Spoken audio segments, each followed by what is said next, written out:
maybe we'll see a little bit of the slowdown, but not if you check out what we just saw. American Airlines shares up 45% a minute ago after the earnings, or the loss, I should say, was a little smaller than the street had been anticipating. But here we go. This is another company taking off. What do you do? What do you think?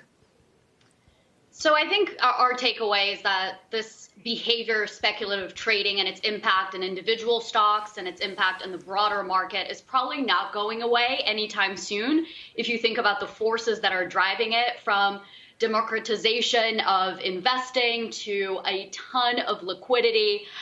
So what we're doing is we're adding it to a really long list of potential risks and market volatility inducing events. And for those risks, we always have a piece of our investment allocation that's dedicated to safety or protection. But we're not changing our fundamental base case or risk on positioning, because we think this is not at all about fundamentals, and the fundamentals are still improving and suggest a risk on posture for the year. Gabriela, let me just ask you, for investors who maybe aren't part of the Reddit movement, don't know what's happening, maybe they own one of these stocks and all of a sudden they look up and within 5 minutes the stock is up by more than 50%. Would you tell somebody to sell and get out of that? What would you do at that point? Because, look, I'm not going to argue that Wall Street ever really is rational or makes sense. There's always something crazy going on, but this is new extremes.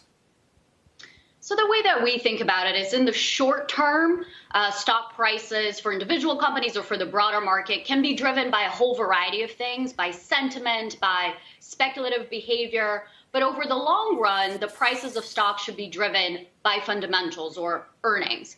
And so when we think about our allocation to individual companies, we have to think about whether the price movement is merited by fundamentals or not. And then we can think about whether it's appropriate to keep that stock or to sell that stock. But I think it's going back to our playbook, which is all about long-term fundamentals driving stock prices.